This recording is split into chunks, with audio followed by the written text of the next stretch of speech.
حضرة النبي محمد صلى الله عليه وسلم وكافة الأنبياء والمرسلين وآل الأطهار وأصحاب الأخيار ووالدينا ووالديكم وأمواتنا وأمواتكم وأموات المسلمين الجميع بنية الفتوح والبنوح وصلاح الجسد الروح بسر الفاتحة ونية صالحة وإلى حضرة النبي محمد صلى الله عليه وسلم الفاتحة. أعوذ بالله من الشيطان الرجيم. بسم الله الرحمن الرحيم.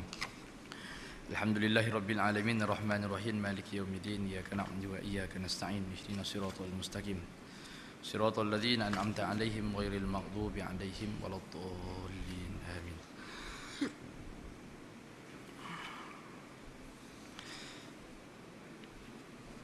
Yang dihormati ahli-ahli jawatan kuasa Surau Ar-Rahmah Seksyen 8 Shah Alam, pimpinan-pimpinan masyarakat setempat, muslimin muslimat yang dimuliakan oleh Allah Subhanahu wa taala sekalian. Alhamdulillah hamdan li rabbin khassana bi Muhammadin wa anqadhana min zulumatil jahli wad dayajiri. Alhamdulillahilladzi hadana bi 'abdihi al-mukhtar man da'ana ilaihi bi izni wa qad nadana labbaika ya man dallana wa hadana. Alhamdulillahilladzi anzala 'ala 'abdihi al-kitaba wa lam yaj'al lahu 'iwaja qayyiman liyunzira ba'san shadidan min ladunhu wa yubashshiral mu'minina alladhina ya'maluna as-salihati anna lahum ajran hasana. Allahumma anta rabbi la ilaha illa anta khalaqtani wa ana 'abduka wa ana 'ala ahdika wa wa'dika mastata'tu a'udzu bika min syarri ma sana'tu. Abuhu laka bi ni'matika alayya wa abuhu bi dhanbin faghfir lana fa innahu la yaghfiru dzunuba illa anta. Allahumma salli wa sallim ala sayyidina Muhammadin miftahi babi rahmatillah adada ma fi 'ilmillah. Salatan wa salaman daimaini bidawami mulkillah wa ala alihi wa sahbihi adada kulli zarrah alfi marrah. Allahumma salli wa sallim ala sayyidina wa maulana Muhammad nurika sari wa madadikal jari wajma'na bihi fi kulli atwari wa ala alihi wa sahbihi ya nur. Allahumma salli ala sayyidina Muhammadin nur al-muzhibin nisyana bin nurih wa ala alihi wa ashabihi fi kulli lamhatin wa nafasin bi'adadi ma'lumin lak. Amma ba'du fa inna asdaqal hadisi kitaballah wa khairal hadi hadi Muhammadin sallallahu alaihi wasallam wa syarrul umuri muhdatsatuha fa inna kulla muhdatsatin bid'ah wa kulla bid'atin dhalalah wa kullu dhalalatin finnar. Kama qala Rasulullah sallallahu alaihi wasallam, Allahumma faqihna fid din wa 'allimna ta'wil. Allahumma rzuqna fahman nabiyyin wa hifdzal mursalin wa ilhamal malaikatil muqarrabin fi afiyatin ya arhamar rahimin. Ilahana fa akrimna bil fahmi wal hifzi kullu ma sami'na minal ilmi wal Qur'an. Ilahana fa akrimna bi husni saut hatta man sami'a qira'atana yazdadu riqqah wa in kana qasiyal qalb. Ilahana fa akrimna bi rizqil halal warzuqna min haitsu la nahtasib. Amin ya rabbal alamin. Alhamdulillah, bersyukur kita kehadrat Allah Subhanahu wa taala kerana dengan limpah kurnia dan iradah daripadanya Allah Subhanahu wa taala masih memberikan kekuatan dan kelapangan kepada kita untuk sama-sama kita berdiri rukuk sujud kita kepada Allah Subhanahu wa taala, untuk sama-sama kita menghirup nafas dalam keadaan Islam, dalam keadaan jiwa kita yang masih beriman dengan Allah Subhanahu wa taala. Allah Subhanahu wa taala masih memilih kita daripada kalangan hamba-hamba yang berdosa ini untuk kita menjadi tetamu-tetamu Allah Subhanahu wa taala pada malam ini, meneruskan kuliah-kuliah di malam hari ini, menempatkan diri kita berada di dalam taman-taman syurga Allah Subhanahu wa taala ini untuk sama-sama kita tunjukkan kepada Allah kita menginginkan syurganya yang sebenar, dengan keinginan, dengan harapan yang menggunung dalam hati kita untuk kita berada di dalam syurga Allah Subhanahu wa taala pada hari akhirat kelak. Maka sekarang di muka bumi Allah Subhanahu wa taala kita senantiasa melapangkan waktu dan masa kita untuk kita menempatkan diri berada di dalam taman-taman syurga Allah Subhanahu wa taala yang disebutkan oleh junjungan besar baginda Nabi kita Muhammad sallallahu alaihi wasallam. Mudah-mudahan Allah Subhanahu wa taala akan senantiasa merahmati kita, memberikan keberkatan kepada kita, memberikan pengampunan kepada kita di atas segala usaha-usaha yang kita kerjakan dalam mendekatkan diri kita kepada Allah. Usaha-usaha yang kita kerjakan untuk kita memurnikan akidah kita kepada Allah Subhanahu wa taala. Usaha-usaha yang kita lakukan untuk kita menggali, untuk kita belajar, untuk kita mendalami ilmu Allah Subhanahu wa taala, agar ianya dapat memberikan kepada kita kefakihan yang baik, dapat memberikan kepada kita tunjuk ajar yang baik, dapat memberikan kepada kita pedoman yang terbaik, dapat memberikan kepada kita pendidikan yang terbaik, dapat memberikan kepada kita akhlak dan adab yang terbaik yang ditunjukkan oleh junjungan besar baginda Nabi kita Muhammad sallallahu alaihi wasallam. Tuan-tuan dan puan-puan, muslimin muslimat yang dimuliakan oleh Allah, mudah-mudahan pertemuan demi pertemuan yang diaturkan oleh Allah Subhanahu wa taala ini akan mendekatkan diri kita kepadanya, mengeratkan persaudaraan di antara kita, menggugurkan dosa-dosa kita di sisi Allah, dan mudah-mudahan Allah Subhanahu wa taala akan memberikan rahmatnya kepada kita insya-Allah. Amin ya rabbal alamin. Muslimin muslimat yang dimuliakan oleh Allah, kita sepatutnya berada di bab yang ketiga, bab yang keempat, setelah mana kita membicarakan tentang pelembut bagi hati pada bab yang pertama. Kemudian tajuk yang kedua, jadilah kamu di dunia ini seperti orang asing. Tajuk yang ketiga yang selesai kita bicarakan sebelum Ramadan yang lalu, pertemuan sebelum Ramadan, ialah wahai orang yang merugi, untuk apa kamu habiskan umurmu? Dan sepatutnya pada malam ini kita berada pada bab yang keempat, membicarakan tentang pembahagian pemuda ketika musim panas. Namun insya-Allah tuan-tuan dan puan-puan, berdasarkan kepada 3 perbahasan yang telah kita bahaskan, kalau tuan-tuan masih ingat, insya-Allah ada dalam perbahasan kita telah pun menyebutkan berkaitan dengan pembahagian manusia di atas muka bumi. Tajuk ni dia nak bagi cantik, maka disebutkan istilah pemuda. Bukan sekadar pemuda dibahagikan kepada 3 kelompok, bahkan seluruh manusia yang berada di atas muka bumi ini dibahagikan kepada 3 kelompok. Dan ayat ini sering kita bahaskan. Ayat ini sering kita bahaskan bahawa sesungguhnya ada daripada kalangan manusia itu, wa minhum, mungkin sebahagiannya telah menghafaznya, wa minhum zalimun li nafsih, ada sebahagian daripada mereka zalim pada diri sendiri, kelompok yang pertama. Wa minhum muqtasid, ada sebahagian daripada mereka berada pada golongan pertengahan. Dan golongan yang ketiga, kata Allah Subhanahu wa taala, wa minhum sabiqun bil khairat, dan golongan yang ketiga ialah mereka itu berlumba-lumba dalam mengerjakan kebaikan kepada Allah Subhanahu wa taala. Itulah pembahagian manusia, itulah pembahagian hamba-hamba Allah Subhanahu wa taala di atas muka bumi. Ada yang zalim pada diri sendiri, ada golongan yang pertengahan. Zalim pada diri sendiri bermaksud ketaatan dia kepada Allah Subhanahu wa taala sedikit jika nak dibandingkan dengan kemaksiatan dia kepada Allah. Golongan yang muqtasid, wa minhum muqtasid, bermaksud ketaatan dia dengan kemaksiatan kemungkaran dia sama banyak. Ini dikatakan dengan wa minhum muqtasid. Dan golongan yang ketiga ialah wa minhum sabiqun bil khairat, ada sebahagian daripada mereka berlumba-lumba dalam mengerjakan ketaatan. Mereka ini ialah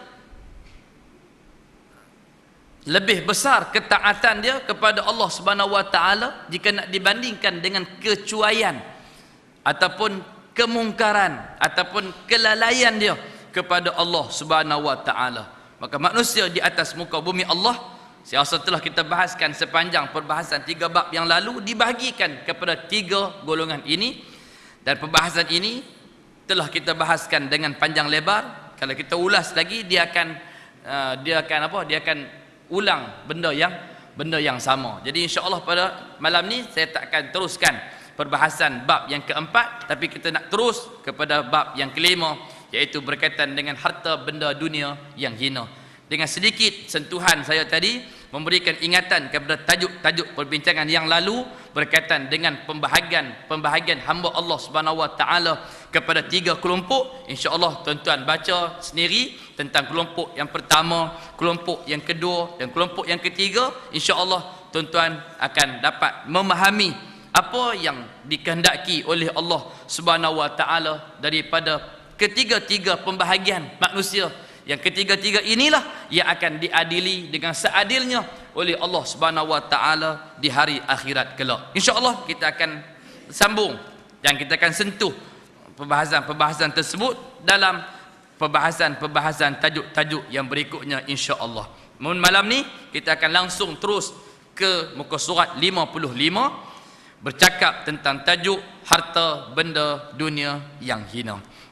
Harta benda dunia yang hina, satu tajuk yang sangat penting, satu tajuk yang perlu untuk kita amati dengan sebaik mungkin, kerana dunialah tempat hidup kita, dunialah tempat lahir kita, dunialah tempat kita bermain, dunialah tempat kita bekerja mencari nafkah, dunia juga merupakan tempat kita menunaikan ketaatan, dunia juga tempat kita menunaikan perintah, dunia juga merupakan tempat kita melanggar perbatasan hukum hakam Allah Subhanahu Wa Taala. Dunia juga merupakan tempat kita patuh, dunia juga merupakan tempat kadang-kadang kita ingkar kepada Allah Subhanahu Wa Taala. Semuanya berada di atas muka bumi Allah sepanjang kehidupan kita 60, 70, 80 tahun yang disediakan oleh Allah Subhanahu Wa Taala untuk umat Muhammad sallallahu alaihi wasallam, bahawa nanti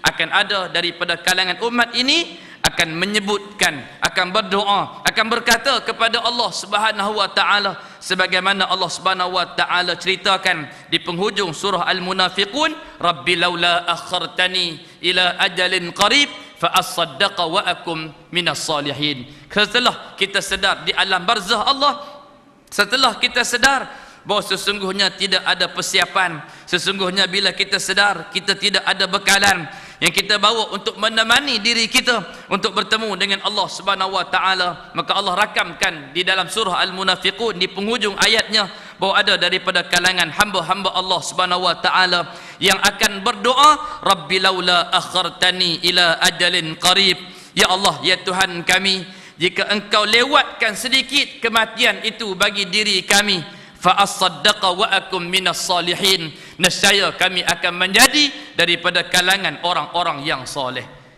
Hidup 80 tahun tak mampu didik untuk jadi orang yang soleh. Adakah kalau Allah panjangkan umur kita sampai 83, 3 tahun cukup untuk jadikan kita orang yang soleh? Allah Subhanahu Wa Taala berikan kita usia 70 tahun, 75 tahun contohnya, kemudian Allah Subhanahu Wa Taala matikan kita pada usia 76 tahun. Kemudian kita nak berdoa kepada Allah, ya Allah, kalau engkau panjangkan sedikit, kalau engkau lewatkan sedikit umur kami lagi 4 tahun, mati umur 80, fa as-saddaqa wa akum minas salihin, nescaya kami akan jadi orang yang soleh. Mafhum mukhalafahnya yang dapat kita ceritakan dalam kuliah-kuliah ilmu seperti ini ialah seolah-olahnya tinggal Allah tak kata kepada kita, 80 tahun kami berikan umur kepada kamu, tak mampu untuk kamu jadikan dirimu orang yang soleh. Adakah dengan 1-2 tahun kalau kami panjangkan umurmu, kamu akan jadi orang yang soleh? Maka sudah tentu tidak sama sekali. Tapi begitulah manusia. Begitulah manusia, dia tahu Allah Subhanahu Wa Taala itu memiliki rahmat yang sangat luas. Dia sanggup untuk berdoa kepada Allah Subhanahu Wa Taala. Dia sanggup untuk menunding jarinya kepada Allah Subhanahu Wa Taala. Dia sanggup untuk berhujah di hadapan Allah Subhanahu Wa Taala, kalau kamu panjangkan umur kami 1 tahun 2 lagi, nescaya kami akan jadi orang yang soleh. Namun kata-kata itu sudah tidak ada nilaiannya di alam barzah Allah Subhanahu Wa Taala. Jadi dunia adalah merupakan satu tempat yang kita duduki, maka kita perlu untuk memerhatikan apakah perbincangan yang akan dibahaskan oleh Dr. Aid Al-Qarni pada bab yang kelima, yang akan bercakap tentang harta benda dunia yang hina. Muslimin muslimat yang dimuliakan oleh Allah, bismillahirrahmanirrahim. Sesungguhnya segala pujian hanya bagi Allah. Kami memuji, kami meminta pertolongan, meminta keampunan dan meminta petunjuk hanya kepadanya, dan kami berlindung kepada Allah dari keburukan hawa nafsu kami dan dari kejahatan amal perbuatan kami.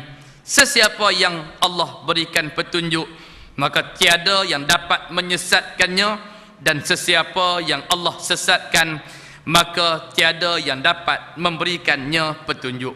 Aku bersaksi bahawa sesungguhnya tidak ada Tuhan yang berhak disembah kecuali hanya Allah, dan aku bersaksi bahawa Muhammad sallallahu alaihi wasallam adalah hamba dan utusan Allah. Semoga selawat dan salam sentiasa dilimpahkan kepada beliau beserta ahli keluarga dan para sahabat-sahabatnya. Muslimin muslimat yang dimuliakan oleh Allah, muqaddimah biasa yang dilakukan oleh Dr. Aid Al-Qarni dalam bentuk pelbagai ulasan yang boleh kita buat untuk memberikan kepada kita suatu kefahaman bahawa sesungguhnya Allah Subhanahu wa taala mengarahkan kepada kita untuk senantiasa memurnikan akidah kita, untuk senantiasa kita menjauhkan diri kita daripada kesyirikan kepada Allah. Pujian hanya untuk Allah, meminta pertolongan untuk Allah, memohon keampunan untuk Allah Subhanahu wa taala. Petunjuk datang daripada Allah, perlindungan datang juga daripada Allah Subhanahu wa taala. Tuan-tuan boleh buat sedikit catatan, tuan-tuan boleh balik rujuk surah Az-Zumar ayat yang ke-65 dan ayat yang ke-66. Ayat yang ke-65 dan ayat yang ke-66 untuk kita lebih memahami dua perenggan permulaan yang disebutkan oleh Dr. Aid di sini, di mana Allah Subhanahu wa taala berfirman dalam surah Az-Zumar ayat yang ke-65 dan ayat yang ke-66 yang berbunyi, qul qad uhiya ilaika wa ilal ladzi la asyrakta la yahbatanna amaluka wa la takunanna minal khasirin. Allah Subhanahu wa taala menjelaskan pada ayat yang ke-65 daripada surah Az-Zumar bahawa sesungguhnya telah diperintahkan, telah diwahyukan bagi nabi-nabi sebelum kamu. Maknanya Allah ceritakan kepada nabi kita Muhammad. Ayat ini dapat kita fahami bahawa Allah Subhanahu wa taala menceritakan hal yang sama berkaitan dengan syariat yang dibawa oleh nabi-nabi yang terdahulu, rasul-rasul yang terdahulu, kesamaannya dengan apa yang dibawa oleh junjungan besar baginda Nabi kita Muhammad sallallahu alaihi wasallam. Antara persamaannya ialah untuk umat-umat yang terdahulu dilarang oleh Allah. Dilarang oleh Allah Subhanahu wa taala untuk mensyirikkan Allah Subhanahu wa taala. Dan begitu juga untuk umat Muhammad sallallahu alaihi wasallam. Untuk syariat umat Muhammad sallallahu alaihi wasallam, kita ditegah untuk melakukan syirik kepada Allah Subhanahu wa taala.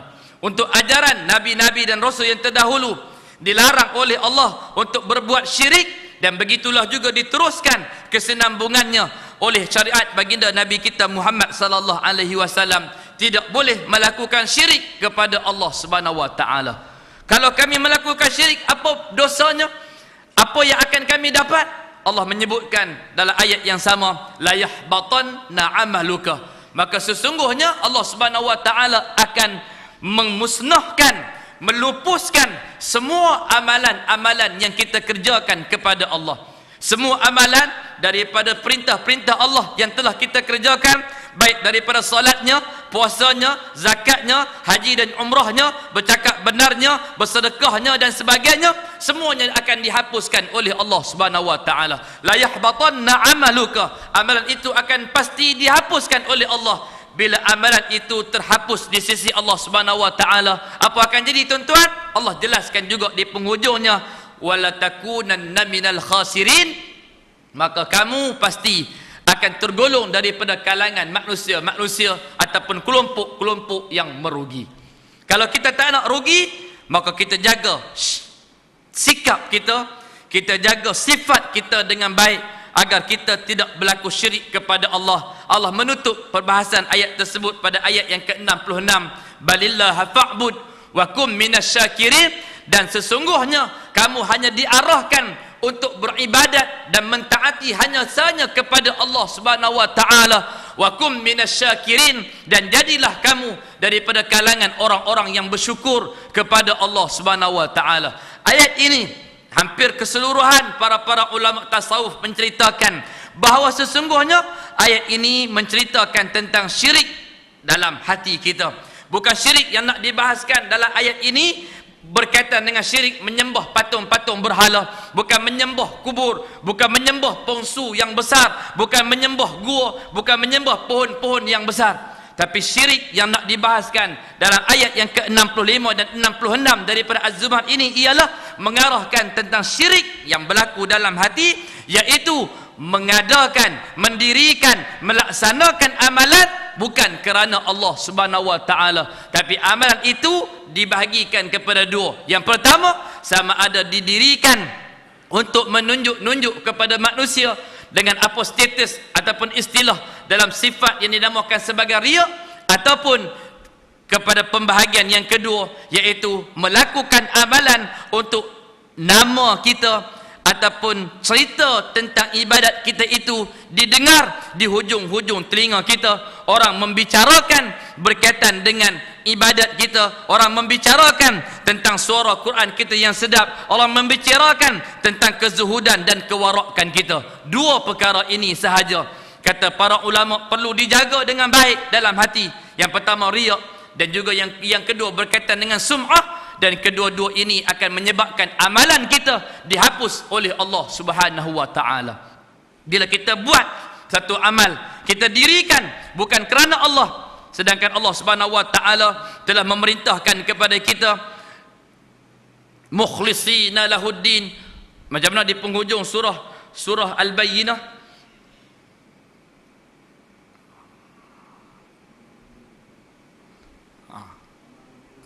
wa ma umiru illa liya'budullaha mukhlishina lahuddin. Tidakkah kamu itu disuruh, diperintahkan hanya sahaja mengadakan, mendirikan amalan hanya sahaja kerana Allah Subhanahu wa taala?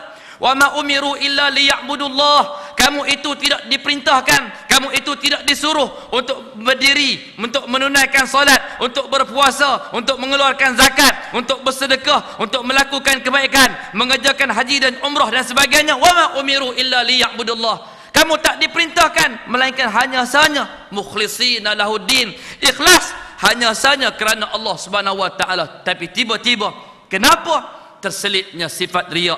Kenapa tiba-tiba terselitnya sifat sum'ah? Dan semua itu akan menjadikan kita syirik kepada Allah Subhanahu wa taala, wal iyaz billah. Bila kita syirik, la yahbatanna amaluka, maka amalan kita akan terhapus, wala takunanna minal khasirin, dan kita akan tergolong daripada kalangan manusia-manusia yang merugi. Muslimin muslimat yang dimuliakan oleh Allah, dalam sebuah hadis yang diriwayatkan oleh Al-Imam Al-Bukhari daripada Jundub radhiyallahu taala anhu, kata Nabi sallallahu alaihi wasallam, man ra'a ra'allahu bih, wa man samma'a sama'allahu bih. Dua perkara Nabi tekankan. Nabi sebut tentang perkataan ra'a, lihat akan balik kepada sifat riya. Nabi sebut tentang sama'a, sami'a, dengar, balik kepada sifat sum'ah. Kata Nabi sallallahu alaihi wasallam, man ra'a ra'allahu bih. Siapa yang buat amalan untuk dilihat oleh manusia, esok di akhirat Allah Subhanahu wa taala akan membuka keaiban dia kepada seluruh manusia bahawa fulan bin fulan melakukan amalan untuk siapa dan bukan kerana Allah Subhanahu wa taala. Wa man samma'a sama'allahu bih. Bang siapa yang buat amal untuk didengar di hujung telinga dia, orang membicarakan tentang kewarakan dia, orang membicarakan tentang kesolehan dia, maka akan dibuka keaiban dia pada hari kiamat Allah Subhanahu wa taala. Kenapa dia melakukan amalan kepada siapa, dan dia melakukan amalan bukan kerana Allah Subhanahu wa taala, akan diketahui di padang mahsyar Allah Subhanahu wa taala. Muslimin muslimat yang dimuliakan oleh Allah, itu ulasan daripada dua perenggan yang pertama yang kita sebutkan, untuk sama-sama kita memastikan, untuk sama-sama kita memurnikan sifat dalam diri kita, amalan yang kita kerjakan tidak terkait dengan manusia, tidak terkait dengan makhluk. Apa yang kita dirikan, apa yang kita laksanakan, apa yang sedang kita sempurnakan, apa yang sedang kita murnikan, semuanya kita niat semata-mata adalah kerana Allah Subhanahu wa ta'ala, untuk memastikan dikeluarkan sifat syirik dalam diri kita. Muslimin muslimat yang dimuliakan oleh Allah, pernah diceritakan berkaitan dengan siapa? Berkaitan dengan Al-Imam Ibn Sirin, bahawa Imam Ibn Sirin ini dia tidak suka untuk melakukan solat berjamaah di masjid-masjid yang besar, di tempat-tempat yang besar. Dia lebih suka untuk menunaikan solat bersama dengan jiran tetangga dia di surau yang kecil, tempat dia melakukan ketaatan munajat dia kepada Allah. Pernah ditanya kepada Al-Imam Ibn Sirin, kenapa engkau tak nak keluar solat bersama-sama dengan kami, tempat yang lebih lapang, tempat yang lebih luas, masjid yang lebih besar, orang akan mengenali kamu dan sebagainya. Maka kata Al-Imam Ibn Sirin, kerana aku tidak mahu nama aku disebut, kerana aku tidak mahu orang bercakap di sana sini, oi Ibn Sirin solat di surau kami, oi Imam Ibn Sirin solat di masjid kami. Kerana tak mahu namanya dijaja, dia menjaga dirinya, dia menjaga adabnya agar namanya tidak disebut. Dia takut dia tergolong daripada kalangan manusia yang syirik kepada Allah Subhanahu wa ta'ala. Muslimin muslimat yang dimuliakan oleh Allah, kita rasa kadang-kadang mungkin betul apa yang dilakukan oleh Al-Imam Ibn Sirin, dan benda itu juga berlaku bagi kita pada hari ini. Dan kita manusia tak dapat elok. Contohnya surau section 8 Shah Alam surah Ar-Rahmah ni, kalau ada contohnya daripada kalangan tokoh-tokoh agamawan, contohnya Asar tadi, contohnya tiba-tiba siapa kita nak sebut tokoh besar, kita sebut orang yang baru dapat jawatan dan amanah yang besar, Dr. Muhammad Al-Bakri dapat jawatan sebagai mufti wilayah persekutuan yang baru. Satu orang tokoh, satu orang tok guru, warak, hebat dan sebagainya. Contohnya, kita buat contoh tentang beliau. Petang tadi dia ada melawat ahli keluarga dia yang tinggal di section 8 Shah Alam ni. Dalam lawatan tersebut sampai waktu asar, dia keluar solat asar di sini. Dan adalah sebahagian daripada jemaah yang ada sebahagian daripada jemaah yang tidak ada. Kemudian ada yang mengenalinya dan ada yang tidak mengenali Dr. Muhammad Al-Bakri. Jadi yang kenal contohnya, okey, Datuk Mat kita kenal. Ni macam kenal ni. Dia pun Datuk Mat pun pi, dia kata, Ustaz, ada masa tak? Dia kata ada. Nak apa? Bolehlah Ustaz bagi tazkirah sikit 5 minit. Dah alang-alang Ustaz dah sampai di sini. Dia pun kata okey juga, bagi mic dekat dia. Dia pun buatlah rauhah sekejap dalam 15 minit selepas daripada asar. Kemudian selesai majlis malam ni, contohnya mungkin kuliah tak sempat lagi berbual, tapi selepas isyak lagi ada yang nak keluar minum kopi, yang nak keluar makan dan sebagainya, mungkin orang akan berbual. Hang mai dah asar tadi? Hang tak mai. Ogi hang tak mai. Pasal apa? Mufti wilayah mai tadi. Dah lah mai sembahyang dengan kita. Dia siap bagi tazkirah lagi. Datuk Mat pergi dekat dia minta bisik kena boleh tak buat tazkirah? Dia kata boleh. Kami dapat tazkirah lagi. Itulah yang disebutkan oleh Al-Imam Ibn Sirin. Namanya disebut singgah solat pun dia tak nak orang sebut. Tapi kita bukan semua daripada kalangan orang yang memahami. Kalau contohnya kita memahami seorang tokoh agamawan ingin memiliki sifat yang demikian, maka sudah tentu kita daripada kalangan para pencinta ulama, kita daripada kalangan para peminat ilmu ni, kita akan tutup mulut dan kita tidak akan bercerita siapa yang datang solat bersama dengan kita siang tadi. Namun kita manusia biasa, kita akan berbisik, kita akan bercakap bahawa siapa yang solat. Bahkan kita akan kata, rugi hang tak mai tadi. Yang datang solat dengan kita, mufti wilayah, yang datang solat dengan kita tadi, setiap bagi tazkirah kepada kita. Sedangkan perkara itu dielok oleh tokoh-tokoh ilmuwan yang terdahulu, termasuk Al-Imam Ibn Sirin. Dia tidak mahu orang menyebut namanya di sana sini, bahawa dia singgah solat di masjid sana, dia singgah solat di masjid sini. Dia kata, aku takkan solat bersama-sama dengan kalian, kerana kalian akan membawa cerita di mana saja tempat aku berhenti untuk menunaikan ibadah aku kepada Allah Subhanahu wa ta'ala. Sehingga sedemikian para ulama terdahulu menjaga adab dan budi pekertinya, kerana takut bercampur amalan tersebut dengan kesyirikan kepada Allah Subhanahu wa ta'ala. Namun kita hari ini, kata Dr. Aid, kenapa hari ini kita mereka lebih bertakwa, mereka lebih warak, mereka lebih berilmu, mereka lebih sopan, mereka lebih berakhlak, mereka tinggalkan untuk tidak mahu nama mereka disebut, sedangkan kita kurang ketakwaannya, kurang ilmunya berbanding dengan mereka, kurang adab dan akhlaknya berbanding dengan mereka, tetapi kita lebih senang untuk nama kita disebut. Berbezanya akhlak, semuanya itu adalah kerana apa? Kerana kurangnya ketakwaan kita kepada Allah Subhanahu wa taala. Dan begitulah apa yang saya dapat fikirkan dalam ketamadunan umat yang ada pada hari ini. Jika nak dibandingkan dengan guru-guru, tokoh-tokoh ilmuwan pada hari ini, janganlah dibandingkan dengan tokoh-tokoh ilmuwan daripada generasi sahabat. Jika nak dibandingkan untuk umat hari ini, umat akhir zaman ini, guru yang ada pada hari ini, janganlah dibandingkan dengan tokoh para tabi'in yang terdahulu. Kerana sesungguhnya setiap umat itu sesuai untuk umat dia.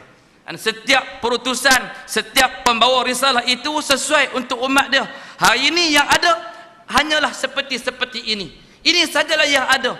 Jika dalam satu syair menyebutkan bahawa sesungguhnya kalaulah keadaan negara itu sudah goyah, sudah kacau bilau, dah tidak ada sesuatu yang bermanfaat, rumput kering pun jika dipelihara, jika dijaga, dia akan mampu untuk memberikan manfaat. Kalau ketika mana berlaku lambakan para guru, maka tidak ada siapa, maka waktu tu manusia akan apa? Akan buat pilihan. Malam ni nak ke mana? Malam ni nak ke mana? Ini zaman yang ada pada hari ini. Zaman yang ada pada sekarang, orang boleh buat pilihan nak ke mana, nak ke mana. Kerana apa? Lambakan guru-guru yang mengajar di sekitar kita untuk saat ini. Tapi insya-Allah tuan-tuan, akan masa yang akan datang, guru yang ada tu hanyalah seorang dua sahaja, dan manusia akan pilih dia. Kalau nak tunggu Dr. Muhammad Al-Bakri itu contohnya mengajak dia boleh. Kalau yang minat dia contohnya tak akan ikut mana-mana kelas pengajian. Kalau dia turun bawa nak mengaji, kiamat macam tu, pakai tak faham Islam. Apa yang ada dia boleh. Guru mana yang ada, itulah yang perlu untuk kita dekati, untuk kita ambil sebagai muhasabah, sebagai pelajaran, sebagai manfaat. Dan apa yang hebat yang ada di luar daripada batasan negeri kita, hanyalah kita ambil sebagai bahan-bahan input untuk kita memajukan ilmu dan pendengaran yang kita dapat daripada guru-guru yang berdekatan dengan kita. Muslimin muslimat yang dimuliakan oleh Allah Subhanahu wa taala. Selesai perbincangan berkaitan dengan masalah dalaman riya dan juga sum'ah, dalam kita membahaskan dua perenggan yang pertama daripada mukadimah awal Dr. Aid Al-Qarni. Selanjutnya Allah Subhanahu wa taala berfirman. Seterusnya Dr. Aid akan bawakan kepada kita tuan-tuan perbahasan 3 ayat yang sering kita dengar di atas mimbar-mimbar khutbah Jumaat. Yang pertama, a'udzubillahi minasyaitonirrajim. Ya ayyuhalladzina amanu taqullaha haqqa tuqatih wa la tamutunna illa wa antum muslimun. Wahai orang-orang yang beriman, bertakwalah kepada Allah sebenar-benar takwa kepadanya, dan janganlah sesekali kamu mati melainkan dalam keadaan beragama Islam. Arahan daripada Allah untuk pastikan kita benar-benar bertakwa, untuk pastikan kita benar-benar beriman, untuk pastikan kita sama-sama mempunyai cita-cita, mempunyai hasrat, mempunyai harapan untuk bertemu dengan Allah dalam keadaan keimanan kita jitu hanya saja kepada Allah. Kita sering juga berdoa kepada Allah agar Allah Subhanahu wa taala di dalam kelalaian, di dalam kelekaan, di dalam dosa, mungkar, maksiat yang kita kerjakan, janganlah ya Allah matikan kami dalam keadaan di luar agama Islam. Kalaulah kami berdosa macam mana sekalipun ya Allah, matikanlah kami dalam keadaan kami beragama Islam. Itu yang pertama. Yang kedua, ayat yang juga sering dibacakan di atas mimbar. Ya ayyuhan nasu taqu rabbakumul ladzi khalaqakum min nafsin wahidah wa khalaqa minha zawjaha wa bassa minhuma rijalan katsiran wa nisaa wattaqullaha alladzi tasaaluna bihi wal arham innallaha kana 'alaikum raqiba. An-Nisa ayat yang pertama. Wahai sekalian manusia, kata Allah, bertakwalah kepada Tuhanmu yang telah menciptakan kamu daripada seorang diri, dan daripadanya Allah menciptakan isterinya, dan daripada kedua-duanya Allah memperkembangbiakkan lelaki dan perempuan yang banyak. Dan bertakwalah kepada Allah yang dengan menggunakan namanya kamu saling meminta antara satu sama lain. Ni pun balik pada tajuk tadi juga. Jaga perasaan dalam diri kita, menjalani kehidupan dalam keadaan meletakkan sangka baik kita yang tinggi kepada Allah, pertolongan yang diberikan datang daripada Allah walaupun melalui manusia. Perlindungan yang datang adalah daripada Allah Subhanahu wa taala walaupun Allah Subhanahu wa taala datangkan daripada sebahagian hamba-hamba Allah Subhanahu wa taala di atas muka bumi. Tapi bukan datang daripada hamba Allah, tapi ia datang daripada Allah Subhanahu wa taala. Dengan namanya kamu saling meminta antara satu sama lain dan peliharalah hubungan silaturahim. Dalam ayat ini Allah perintahkan untuk kita memelihara hubungan silaturahim di antara kita dengan baik. Menghubungkan silaturahim dapat memanjangkan umur, kata baginda Nabi kita Muhammad sallallahu alaihi wasallam. Menyambung silaturahim adalah merupakan penyambungan antara hubungan kita dengan Allah Subhanahu wa taala. Siapa yang memutuskan hubungan silaturahim, seolah-olahnya dia telah memutuskan hubungannya dengan Allah Subhanahu wa taala. Dan peliharalah hubungan silaturahim. Sesungguhnya Allah Subhanahu wa taala itu selalu menjaga dan Allah Subhanahu wa taala itu selalu mengawasi kamu.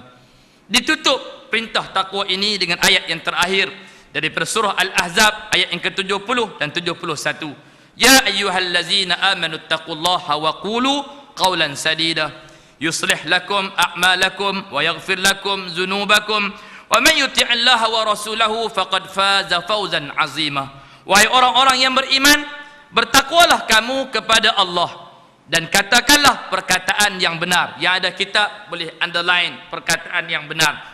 Di sini ayat Al-Ahzab 70-71 Allah Subhanahu wa taala berikan cash lanjutan daripada ayat itu tentang manfaat dan faedahnya daripada bercakap benar. Jaga diri kita, jaga adab kita, jaga adab akhlak kita, apapun kita, apapun profession kita, baik kita seorang guru, baik kita seorang doktor, baik kita seorang askar, polis, baik kita seorang businessman, peniaga dan sebagainya, jaga adab dan akhlak kita dengan bercakap benar. Apa faedah dia? Allah jelaskan di sini bahawa siapa yang bercakap benar, nescaya Allah Subhanahu wa taala akan memperbaiki bagimu amalan-amalan kamu. Tak ada siapa yang akan tolong kita, tuan-tuan. Tak ada siapa yang akan tolong kita untuk kita memurnikan amalan kita. Tiada siapa yang mampu, tiada ada guru mana pun yang mampu untuk didik kita, yang mampu untuk jaga kita daripada kita tidak berlaku serong, kita tidak berlaku sangka buruk kita kepada Allah Subhanahu wa taala. Yang akan memberikan pertolongan untuk kita memperbaiki, untuk kita menyempurnakan, untuk kita memurnikan amalan-amalan kita kepada Allah hanyalah Allah. Macam mana nak dapat pertolongan daripada Allah? Macam mana nak dapat kasih sayang daripada Allah? Macam mana nak jadikan Allah itu sebagai pembantu kita untuk kita memperbaiki amalan kita? Macam mana nak dapat khusyuk kita dalam solat? Bagaimana nak dapat kasih sayang kita dalam solat? Bagaimana nak dapat bila kita menyebutkan nama Allah maka gementar perasaan kita, gementar hati kita? Bagaimana kita nak jadikan lidah kita senantiasa berzikir pada Allah, perbuatan anggota tubuh badan kita berzikir kepada Allah? Yang akan bantu kita hanyalah Allah menerusi perkataan benar yang sering kita ucapkan. Wa qulu qawlan sadida. Senantiasa memastikan diri kita dengan bercakap benar. Bukankah baginda Nabi kita Muhammad sallallahu alaihi wasallam pernah digelar sebagai Al-Amin? Bukankah baginda Nabi kita Muhammad sallallahu alaihi wasallam satu orang yang diberikan kepadanya Al-Amin, jujur dan amanah? Bukankah Maharaja Rom Hercules pernah menanyakan kepada Abu Sufyan, pernah tak Muhammad itu berbohong walaupun sekali dalam seumur hidupnya? Maka kata Abu Sufyan radhiyallahu taala anhu yang pada ketika itu masih lagi belum memeluk Islam, kepada Hercules dia mengatakan bahawa Muhammad itu daripada kecilnya tidak pernah berbohong walaupun sekali, sehingga kamilah yang memberikan gelaran Al-Amin kepada Muhammad bin Abdullah. Muslimin muslimat yang dimuliakan oleh Allah, dengan bercakap benar, dengan memastikan diri senantiasa bercakap benar, maka insya-Allah Allah Subhanahu wa taala telah janjikan kepada kita, yuslih lakum a'malakum. Allah Subhanahu wa taala akan menyempurnakan, akan memperbaiki amalan-amalan yang kita kerjakan. Allah Subhanahu wa taala akan memperbaiki akhlak kita. Allah Subhanahu wa taala akan memperbaiki adab dalam diri kita. Dan yang kedua ialah wa yaghfir lakum dzunubakum. Allah Subhanahu wa taala itu akan menghapuskan dosa-dosa kita. Kita segan mengucapkan istighfar. Kita tidak ada masa untuk bertaubat kepada Allah. Kita sibuk dengan dunia yang sedang kita gauli ini. Maka hanya dengan bercakap benar, tuan-tuan dan puan-puan, muslimin muslimat yang dimuliakan oleh Allah, hanya dengan bercakap benar, maka kebaikan kita akan bertambah. Dengan bercakap benar, amalan kita akan diperbaiki, hati kita akan disempurnakan, hasrat kita, cita-cita kita akan dimurnikan oleh Allah. Dan yang lebih penting, wa yaghfir lakum dzunubakum, Allah Subhanahu wa taala akan mengampunkan dosa-dosa kita.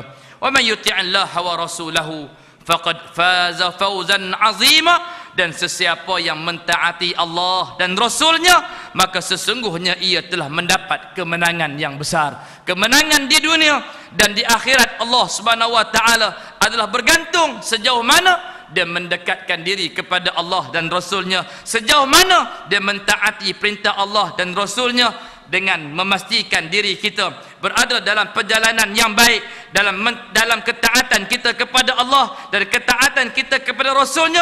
Kerja buat kita adalah untuk Allah Subhanahu wa taala, kerja buat kita adalah untuk melebarkan pengaruh sayap syariat Nabi-Nya, maka insya-Allah kita akan diberikan kemenangan yang besar di sisi Allah Subhanahu wa taala.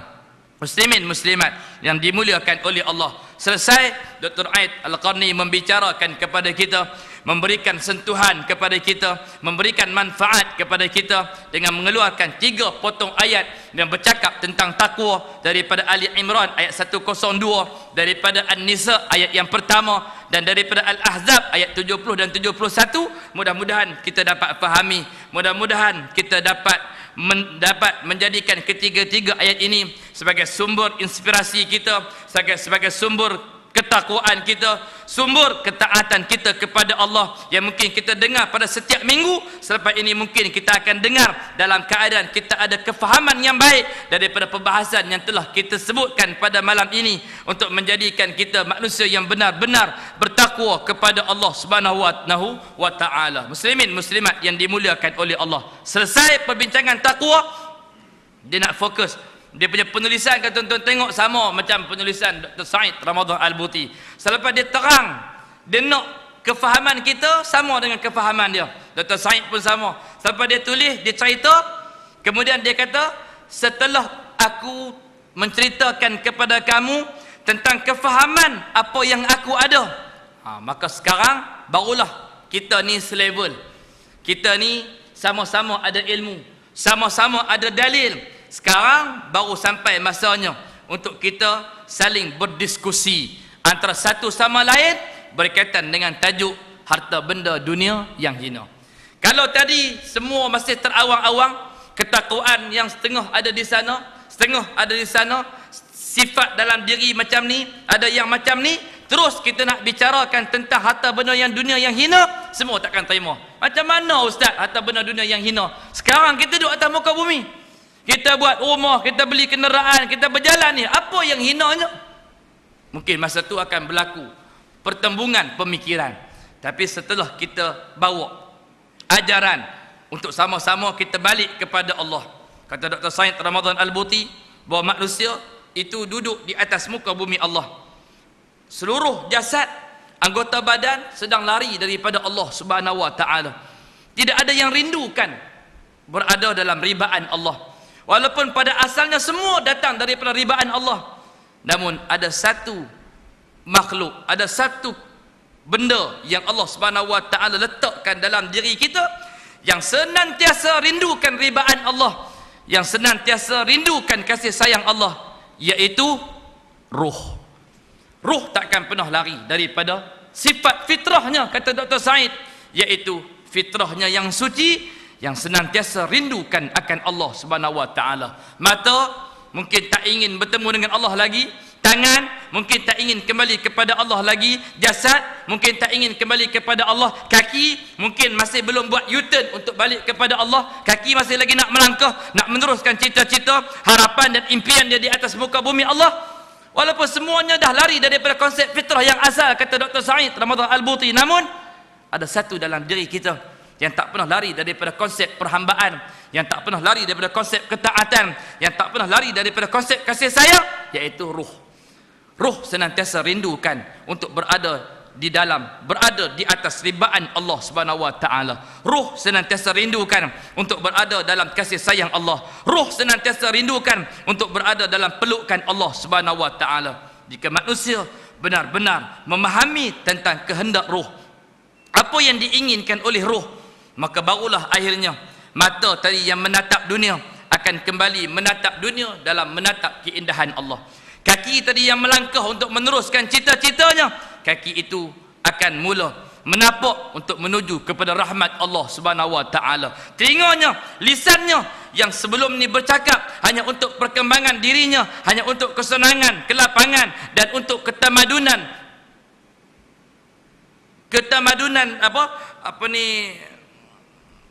sistem ataupun landscape yang akan diterapkan di atas muka bumi Allah. Lidah tidak lagi mempedulikan di manakah kedudukan jasadnya. Lidah mula akan mencari satu tapak baru, iaitu di manakah dia nak letakkan jasadnya di sisi Allah Subhanahu wa taala. Muslimin muslimat yang dimuliakan oleh Allah, setelah berlakunya kesatuan akal di antara kita, setelah berlakunya kesatuan di antara hati-hati kita yang tersentuh dengan ketakwaan kepada Allah, yang sedang berfikir pada saat ini, di manakah aku saat ini? Jika aku dijemput oleh Allah Subhanahu wa taala pada malam ini, agak-agak apakah yang akan menghiasi alam barzahku? Apakah amalan yang akan menghiasi kuburku? Adakah amalan yang akan diterima oleh Allah? Ketika berlaku kesatuan akal, ketika berlaku kesatuan hati di antara kita pada saat ini, barulah dikeluarkan ayat kepada kita, untuk tembok kita, untuk klaim kita, untuk bagi satu buah KO kepada kita, untuk sama-sama kita faham.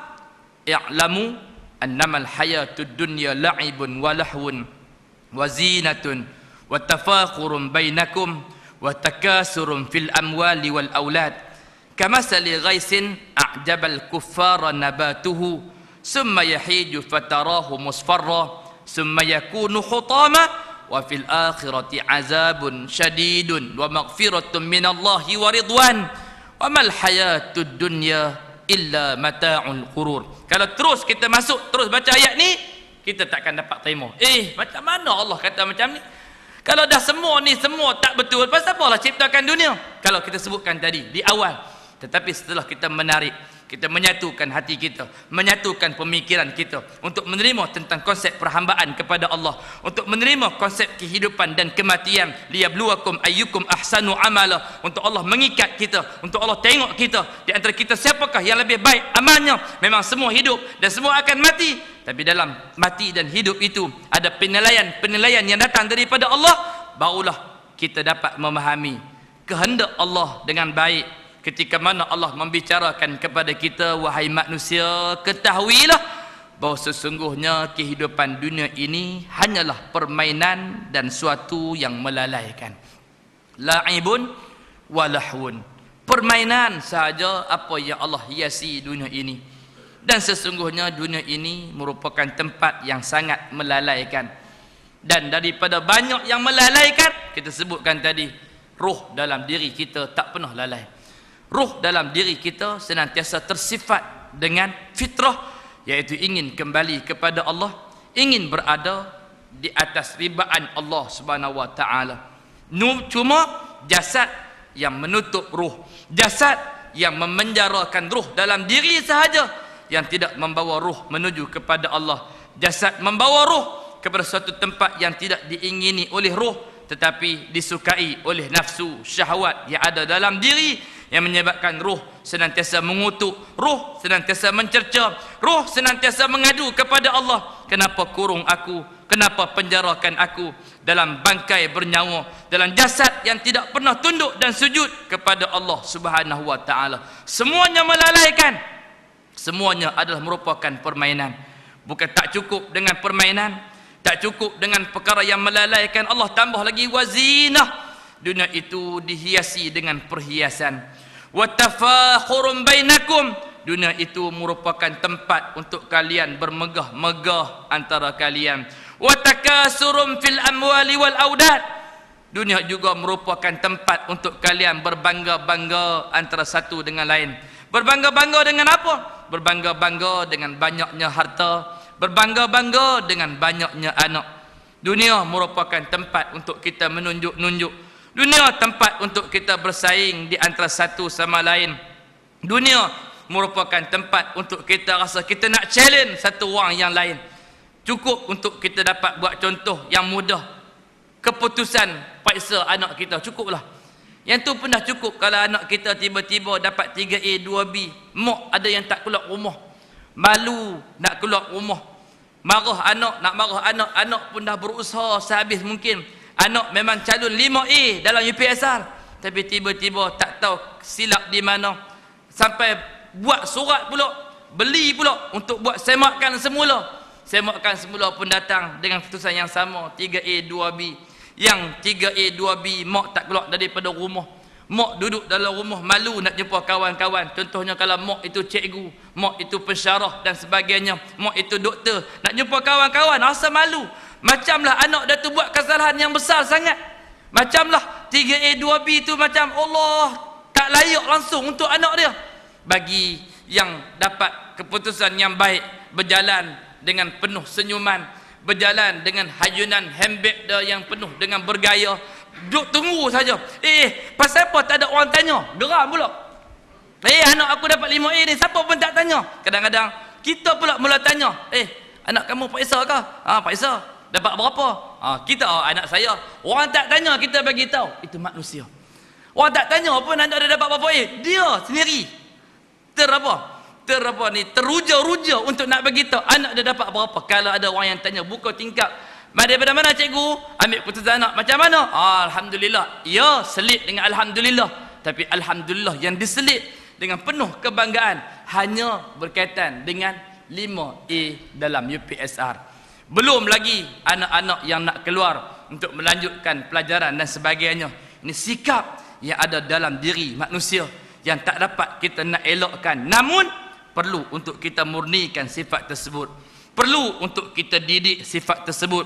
Perlu untuk kita lari daripada permainan, daripada kelalaian, lari daripada perhiasan yang ada, lari daripada kemegahan antara kita. Kita bukan berbangga dengan malaikat, kita berbangga sesama kita sahaja.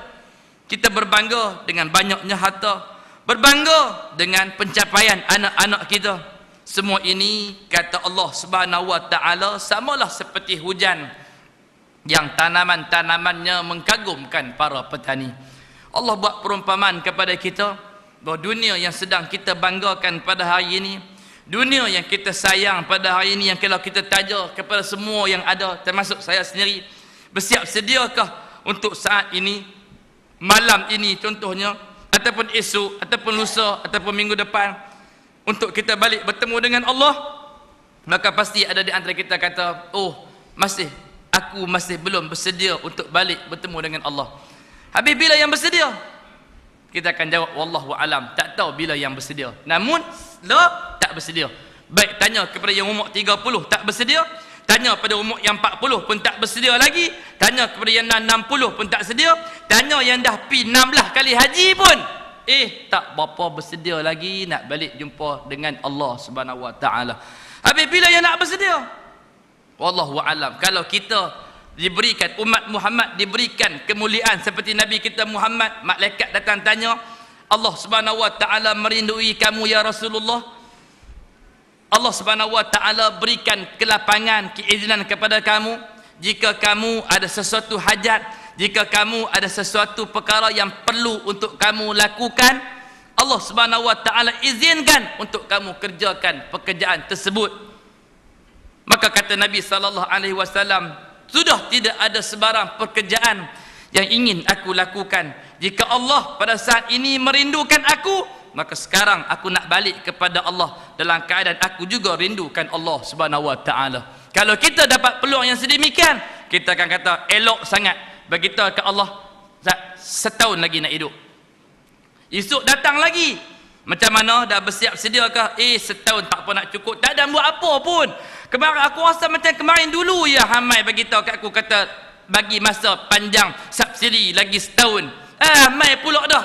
Balik pulak. Kalau kita ada pilihan untuk hidup, nescaya kita rasa ingin tongkat langit untuk selama-lamanya. Muslimin muslimat yang dimuliakan oleh Allah, oleh sebab yang demikian kita tak diberikan pilihan oleh Allah Subhanahu wa taala. Iza jaa ajalukum la yastakhiruna sa'atan wa la yastaqdimun. Bila sampai ajal kepada kamu, tidak akan dilambatkan dan tidak akan dipercepatkan walaupun sesaat. Muslimin muslimat yang dimuliakan oleh Allah, sebenarnya untuk sama-sama kita faham, untuk sama-sama kita renungi, untuk sama-sama kita hayati dunia yang sedang kita banggakan ini.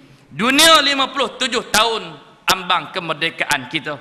Di sini lahirnya sebuah cinta adalah merupakan suatu yang telah Allah gagaskan, bahawa kamasali ghaisin a'jabal kuffar.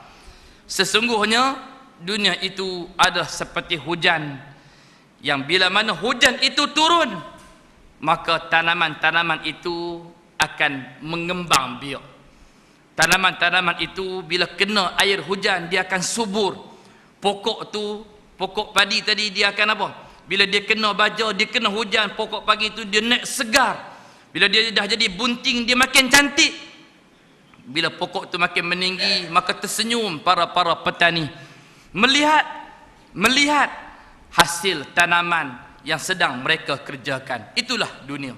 Kemudian tak perlu ambil, biarkan pokok yang hijau tadi dah bunting, maka dia mengeluarkan daripada tiap-tiap tangkainya dengan buah-buah yang lebat dan berat. Biar lagi kita terus usahakan lagi dunia ni, maka akhirnya pokok padi tadi yang buahnya berat itu, kata orang Perlis, bahasa dia panggil rangap. Saya tak boleh nak terjemahkan dalam bahasa Kuala Lumpur, Shah Alam ni tak boleh, tapi dia panggil rangap. Rangap ni maksudnya dia dah kuning sangat dah. Buah tadi tu yang tadi ni masak berat, kalau dah ambil timbang jadi elok, dia dah jadi kesit. Kesit tu apa pula Datuk Mat? Tak tahu. Kesit tu kan dia menyusut, hilang nilai dia sampai dah habis dah isi tu.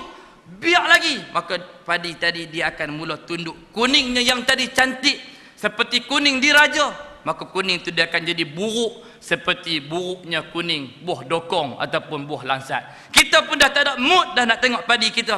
Akhirnya summa yahiju fatarahu musfarra, daripada kuning kemudian ditukar jadi kering dan kemudian dia akan hancur.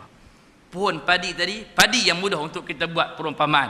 Padi itu yang tadi yang segar, subur dengan air yang banyak, cantik, dia akan naik sampai kering ayak, sampai dah keluar buah. Buah tu dah kesit, rangap, habis, dia akan tunduk, hancur, menyembah bumi, dan kemudian luluh dia dan binasa. Begitulah dunia yang sedang kita banggakan ini. Dunia yang sedang meniti perjalanan dia untuk dimusnahkan oleh Allah Subhanahu wa taala. Dunia yang sedang kita banggakan pada hari ini akan dihancurkan oleh Allah, sebagaimana kata Allah dalam permisalan ini, sebagaimana dia menghancurkan tanaman-tanaman yang diusahakan oleh para petani, sedangkan peringkat awal turunnya hujan memberikan senyuman mesra daripada bibir petani, memberikan wajah yang ceria daripada mereka menyaksikan hujan yang diturunkan oleh Allah Subhanahu wa taala. Namun bila dibiarkan hasil tanaman itu, jika dibiarkan manusia terus berusaha, mengusahakan, mengejar dunia ini, maka akhirnya dunia itu juga pasti akan hancur. Summa yakunu khutama, hancur luluh tanaman-tanaman tadi. Wa fil akhirati azabun syadid. Kalau sakat hancur, kalau sakat kita tak diberikan balasan apa-apa, sakat kita kejar dunia, Allah tak ambil bab pada kita, tak jadi masalah. Tapi Allah sulam dengan ayat yang seterusnya, yang kejar dunia, sampai tersembam, sampai tersungkur, sampai tak ada kesempatan untuk balik kepada Allah. Allah telah janjikan wa fil akhirati azabun syadid, dan sesungguhnya bagi golongan-golongan ini kepada mereka azab yang sangat keras, wa maghfiratun minallahi wa ridwan, dan di sisi Allah juga ada keampunan dan keridhaan. Maknanya di sini mafhum yang kita nak faham, kalau kita tak nak jadi golongan yang tersembam, yang tersungkur, maka kita kena stop. kita kena lambatkan langkahan kaki kita. Kita kena jaga perjalanan kita dengan baik, biar ada check and balance dalam bentuk persiapan kita di dunia dan juga dalam persiapan untuk kita nak hidup di hari akhirat Allah Subhanahu wa taala. Untuk sama-sama kita faham, tuan-tuan dan puan-puan, sebagaimana suatu faedah yang dinukilkan oleh Al-Imam As-Suyuti dalam kitabnya Rahsia Alam Barzakh dan Rahsia Alam Kematian, pada bab yang membicarakan tentang tempat tinggal bagi ruh, Al-Imam As-Suyuti menukilkan sebahagian daripada catatan yang dibuat oleh Al-Imam Ibn Qayyim Al-Jauziyah, menyebutkan untuk sama-sama kita faham apa yang kita takutkan pada hari ini sebenarnya tak perlu kita takutkan. Sesungguhnya kata Al-Imam Ibn Qayyim Al-Jauziyah, sesungguhnya ruh itu mengalami beberapa proses perpindahan. Kata Imam Ibn Qayyim, ruh itu mengalami beberapa proses perpindahan. Bermula daripada perpindahan daripada sisi Allah, berpindah daripada tempat simpanan bagi ruh yang berada pada sisi Allah Subhanahu wa taala, dipindahkan yang pertama ke alam rahim seorang ibu. Daripada rahim seorang ibu 9 bulan 10 hari lebih kurang dipindahkan ke alam dunia. Daripada alam dunia Allah Subhanahu wa taala akan pindahkan pula ruh itu ke alam barzakh. Daripada alam barzakh, kata Imam Ibn Qayyim, ruh itu akan dipindahkan ke alam akhirat, ke alam mahsyar, mizan dan sebagainya. Setelah melewati mahsyar, sirat, mizan, ruh itu akan dipindahkan ke dua tempat, sama ada syurga ataupun neraka. Jadi menurut pengamatan ilmu bagi Al-Imam Ibn Qayyim Al-Jauziyah, ruh itu mengalami 5 proses perpindahan. Daripada sisi Allah ditiupkan ke rahim ibu, daripada rahim ibu dikeluarkan ke alam barzakh, ke alam dunia, daripada alam dunia menuju ke alam barzakh, daripada alam barzakh menuju ke alam akhirat, ke alam mahsyar, ke alam mizan sirat ini, dan selepas daripada alam mahsyar ini akan dipindahkan kepada 2 tempat, iaitu syurga dan juga neraka. Inilah perpindahan ruh yang akan kita alami dalam kehidupan kita menuju kepada Allah Subhanahu wa taala. Dan tiap-tiap ruh ni, tiap-tiap tempat ni, ruh ini berada dalam kondisi yang berbeza. Itu yang kita kena faham. Nak bahas ilmu jasad, ilmu ruh, kena faham benda tu. Bahawa ruh, dia punya karakter ruh tidak sama seperti karakter jasad. Jasad mungkin, kalau sekarang jasad Ustaz Adenin ada di mana? Di seksyen 8, tak mungkin saat ini jasad Ustaz Adenin juga duduk berkuliah di Kampung Berseri Dalam, tak mungkin. Tapi ruh, karakter bagi ruh, dia boleh jadi sekarang jasad saya ada di sini, ruh saya duk teringat nak makan tom yum di mana contohnya. Boleh jadi duk mengajak, ruh tak ada dalam badan pun. Contoh. Sama je dengan tuan-tuan yang duduk di depan, apa dia ustaz ni, pumpang terbang sana, dia keluar. Tak apalah, keluarkan roh daripada badan pun ada jadi macam Ultraman lah apa semua, keluar terbang pergi sana, pergi ke hero giant, sagi tengok baju apa semua. Han cakap, han cerita lah ustaz, aku nak berjalan ustaz. Jasad ada sini, roh sudah keluar. Karakter bagi roh tak sama seperti mana karakter jasad. Jadi roh dia akan menempati, ruh di dalam rahim macam lain, ruh di dalam jasad di dunia macam lain, ruh ketika di barzakh macam lain, ruh ketika di akhirat di mahsyar macam lain, ruh ketika mana di dalam syurga neraka macam lain. Itu karakter bagi ruh sangat berbeza. Kata Imam Ibn Qayyim, satu orang yang dapat pastikan dia memahami karakter jasad itu tidak sama seperti ruh, karakter ruh tak sama seperti jasad, maka mudah untuk dia membicarakan tentang perjalanan ini. Apa yang saya nak sebutkan ialah apa? Kata Imam Ibn Qayyim, apa yang manusia takutkan? Manusia dulu berada di alam rahim, tempat yang kecil ya, rahim. Manusia ruh boleh hidup dengan baik. Tiba-tiba manusia turun ke dunia, manusia melihat dunia ini dibentang oleh Allah Subhanahu wa taala sejauh mata memandang. Berjalanlah di atas muka bumi, kita rasa kita berjalan tak pernah habis dunia ni. Banyak tempat lagi yang masih belum kita lawati.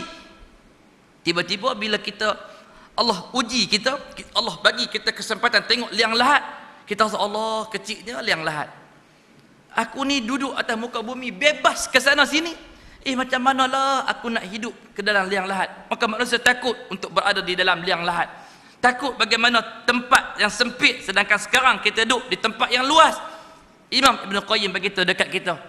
Berdasarkan pengamatan dia kepada Al-Quran, pengamatan dia kepada hadis-hadis Nabi SAW. Bahawa kata Imam Ibn Qayyim, manusia perlu sedar bahawa sesungguhnya manusia itu, ruh itu tidak akan berpindah, melainkan berlakunya perpindahan bagi ruh itu daripada tempat yang kecil kepada tempat yang lebih besar. Ruh tidak pernah berpindah daripada tempat yang kecil kepada tempat yang lebih kecil. Tapi ruh itu pada setiap 5 kali perpindahan, ruh itu dipindahkan daripada tempat yang kecil kepada tempat yang lebih besar. Contohnya, sekarang kita akan buat contoh. Kata Imam Ibn Qayyim, ketika kita berada dalam rahim ibu, kita rasa sempit, dan kemudian kita dikeluarkan ke dunia. Kita rasa dunia ni dah cukup luas. Kata Imam Ibn Qayyim, sebenarnya dunia itu tidak beberapa luas. Jika nak dibandingkan dengan barzakh, sesungguhnya perpindahan ruh daripada dunia menuju ke barzakh, perumpamaan dia adalah seperti berpindahnya ruh itu daripada rahim ke alam dunia. Beza kalau kita bandingkan tadi rahim dengan dunia, sekarang kita kena jadikan dunia itu seperti rahim, dan dunia itu ialah barzakh Allah Subhanahu wa taala yang sangat luas. Dan beza dan perbandingan luasnya barzakh dengan alam mahsyar adalah sama seperti mana perbandingan di antara dunia dengan rahim perut seorang ibu. Dan jika nak dibandingkan dengan alam mahsyar yang kita rasa tadi dah luas, jika nak dibandingkan dengan alam barzakh, sebenarnya akhirat itu, alam mahsyar itu sebenarnya perumpamaan dia seperti rahim, dan syurga Allah Subhanahu wa taala itu lebih luas daripada alam akhirat. Maknanya ada 5 kali gandaan. Daripada 5 kali gandaan ini, kata Imam Ibn Qayyim, juga diulas oleh As-Suyuti, kita tak perlu berasa takut, kita tak perlu berasa gusar jika kita telah mempersiapkan diri kita untuk menjadi hamba Allah yang sebenarnya. Dunia penuh dengan pancaroba, dunia penuh dengan kepenatan dan kelelahan.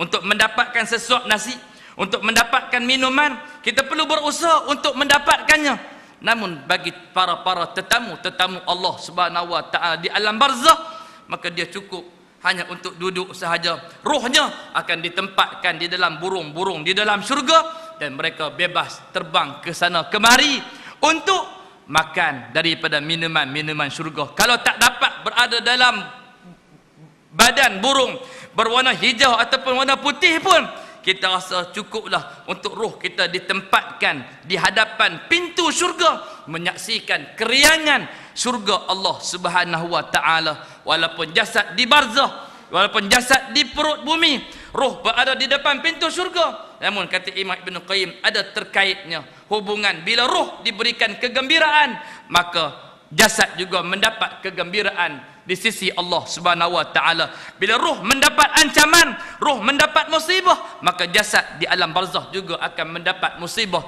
di sisi Allah Subhanahu wa taala. Wa fil akhirati azabun syadidun wa maghfiratun minallahi wa ridwan wa mal hayatud dunya illa mata'ul ghurur. Dan sesungguhnya kehidupan dunia ini tidaklah lain hanyalah kesenangan yang menipu. Dunia penuh dengan kesenangan, ya. Dunia penuh dengan keselesaan, ya.